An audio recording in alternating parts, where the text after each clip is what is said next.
So the second most important reform is privatization. Okay, so what is it? Privatization general meaning is that under privatization the government, companies or industry can hand over their controlling and working to private sector.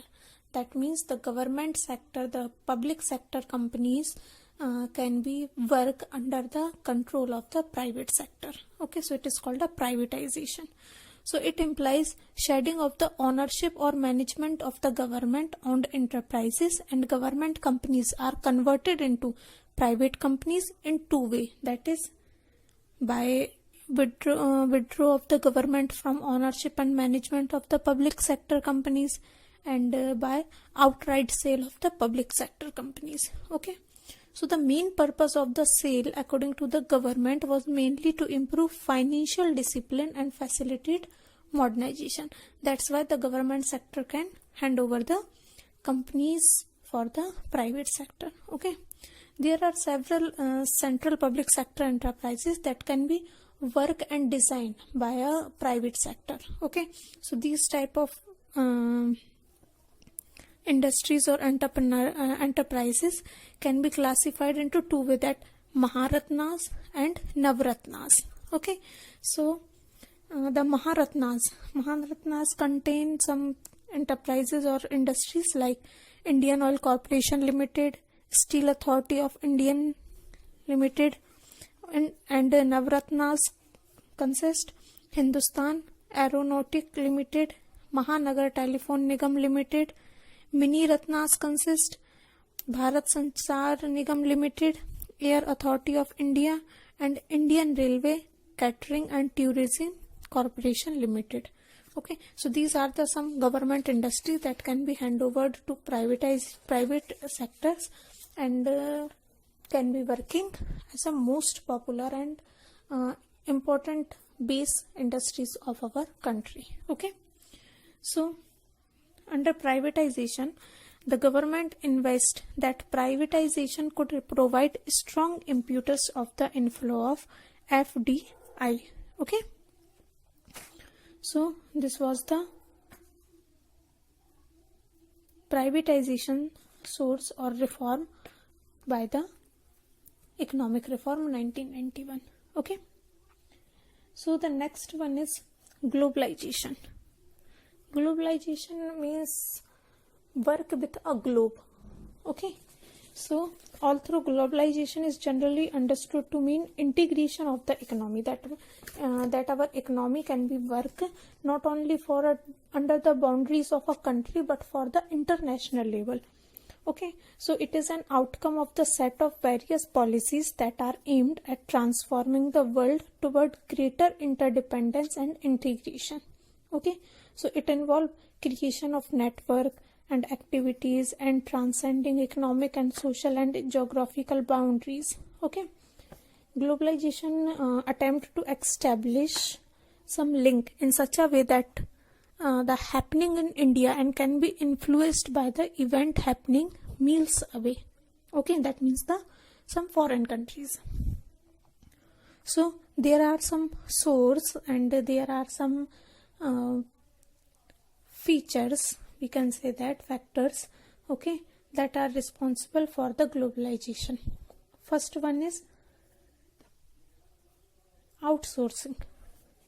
So outsourcing means that a company can hire regular service from external sources. It is called outsourcing. Okay, so mostly from other countries which was previously provided internally or from within the country, like legal advice, computer service, advertisement, security, each provided by respective department of the company.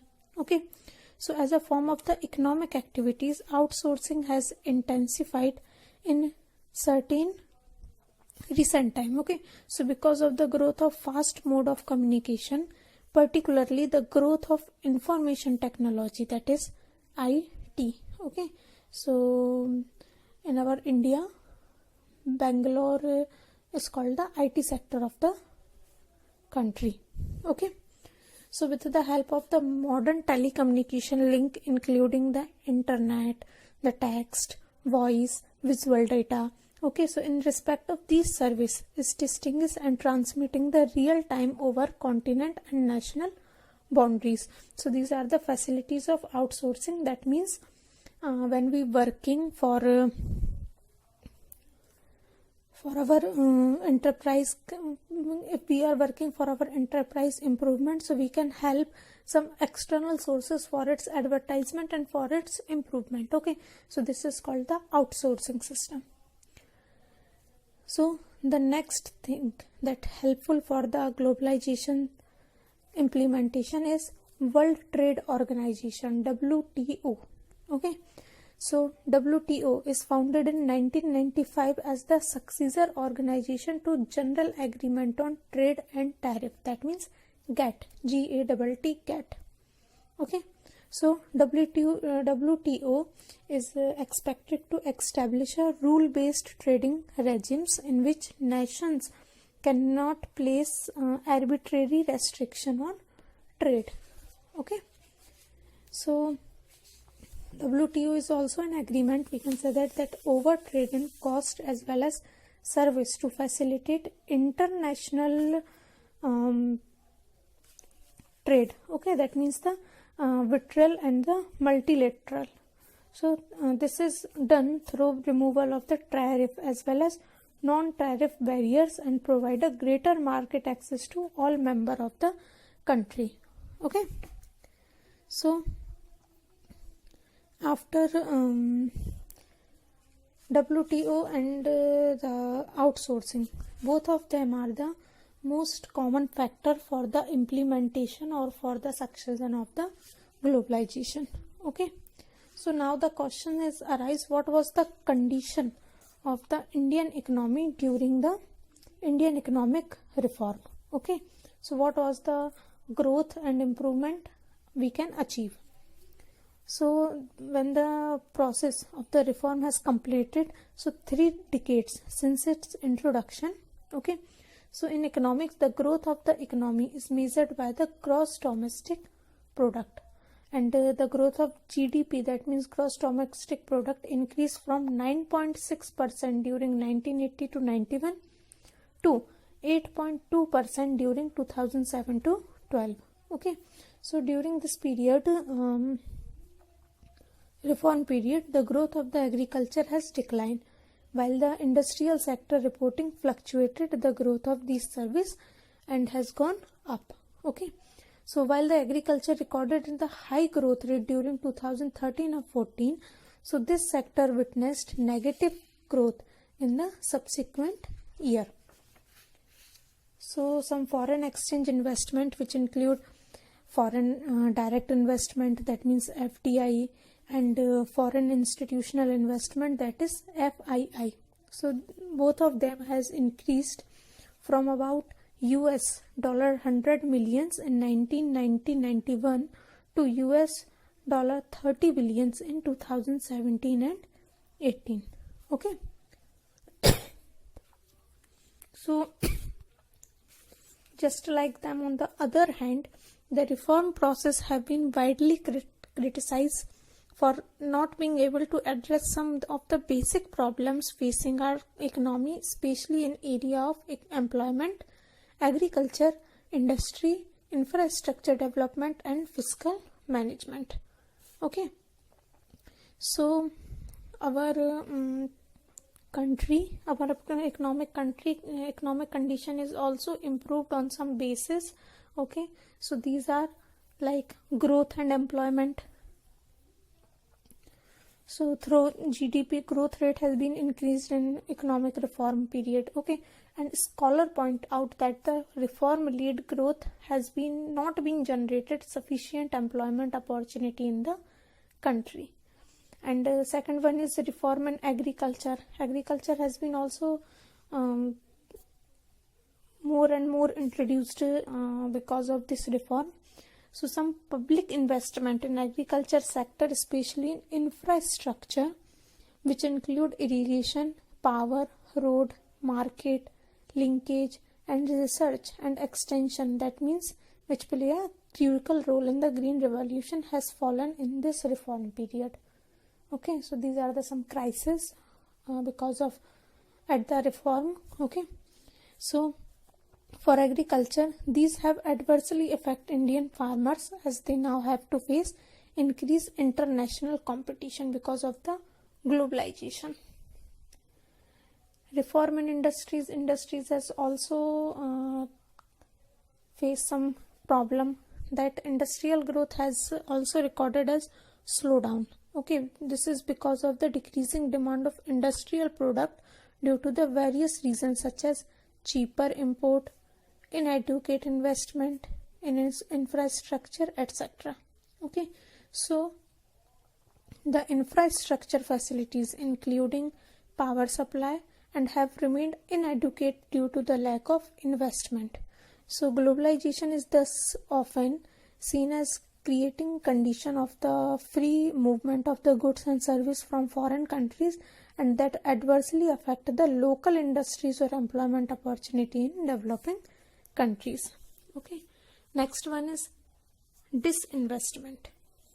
That means the government fix every year a target for the disinvestment, PSE. Okay, so for instance in 1991-92 it was targeted to mobilize rupees 2500 crore through disinvestment. Okay, next one is reform and fiscal policy.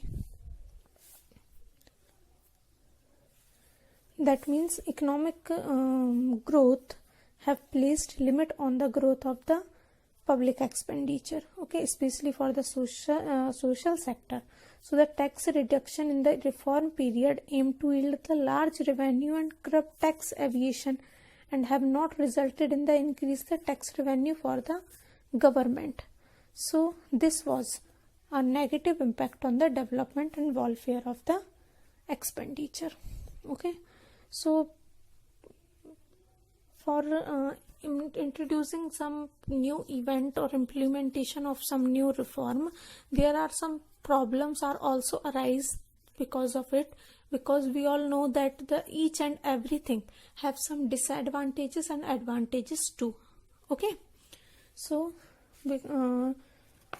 for all these things we can conclude that the process of globalization through liberalization and privatization policies has produced positive as well as negative result both for India and the other countries. Okay, that means on the contrary, the criticized argues that globalization is the strategy of the developed countries to expand their market in other countries, but according to them it has also compromised the welfare and identity of peoples belong to the poor countries.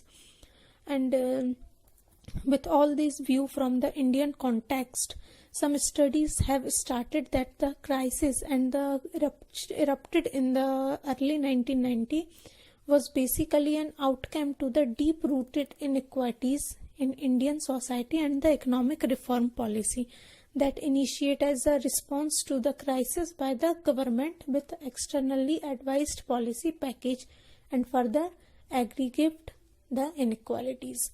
Okay, so these are the some bases and some conclusion points that we get after study about the liberalization, privatization and globalization, because both of three have some positive points also, but as well as negative result also for the India and the other countries. Okay, so I hope you all understand these things. Okay, thank you. So the